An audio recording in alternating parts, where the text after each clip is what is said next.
হে মহাদেব, আমার কি করা উচিত?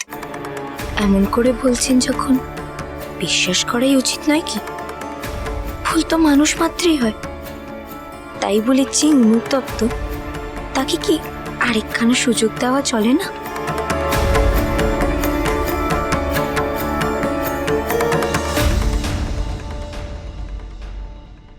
তুমি কি শুনেছো সে কথা জানতেই আমার তোমাকে এখানে ডাকা। আমি তো আপনাকে সব বলেছি রাজরানী, এখন আবার এখানে এখানে শুধু রাজরানীর সঙ্গে আমি আর ছোট কুমার রয়েছি, তোমার কোনো ভয় নেই। এনাদের দুজনকেই আমি প্রাণাধিক ভরসা করি এবং এরা কেমন মানুষ তা তো তোমারও অজানা নয়। কিন্তু রাজরানী, আমার কোনো বিপদ? না না, তোমার কোনো ভয় নেই। তুমি নির্ভয় বৌঠানকে সবটা বলো। বলো খুড়িমা, ফুল্লরা দিদি, কুন্দবউ, এনারা পেশা ঠাকুরপোকে নিয়ে কি আলোচনা করছিল? ঠিক শুনেছো তুমি। আগে রাজরানী, সে কি? হ্যাঁ, তেনারা ছোট রাজকুমারের কথাই বলছিলেন।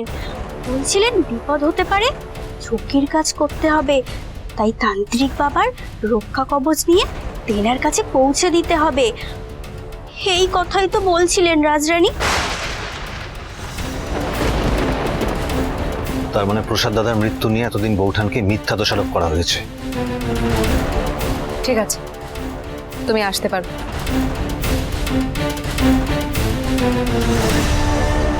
এবারে বুঝেছো সত্য ঠাকুরপো কেন সবসময় বলি যে ঘরের মধ্যে বিপদ ওত পেতে আছে? কান টানলেই মাথা আসবে, আর এদের মাধ্যমে আমরা পৌঁছবো জীবিত প্রসাদ দাদার কাছে, তাই তো? হ্যাঁ, আমিও ঠিক তাই করতে চাইছি। দয়ারাম দাদা, ওদের ওপর আর বিশেষ করে খুড়িমার ওপর কড়া নজর রাখতে হবে আমাদের। খুড়িমা কোথায় যাচ্ছে, কি করছে, কার সাথে দেখা করতে যাচ্ছে, সব খবর আমার চাই। খুড়িমা হয়তো জানেন না, কিন্তু তিনি যেখানে রক্ষা কবচ বানাতে যান সেই জায়গা আমার চেনা আছে। সত্য ঠাকুরপো, তুমি যাবে সেখানে। কিন্তু বৌঠান, ওরা তো আমায় চিনে ফেলবে। সেই উপায়ও আমার কাছে আছে।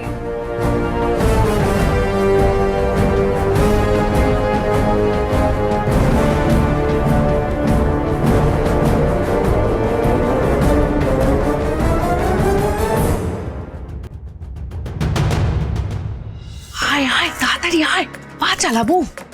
কেউ দেখে ফেলার আগে আমাদের বেরিয়ে পড়তে হবে।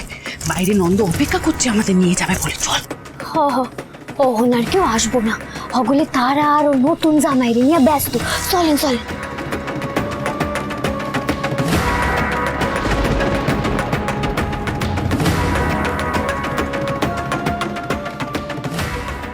সে ঠিক শুনেছিলই তো মনে হচ্ছে এখনো অবধি।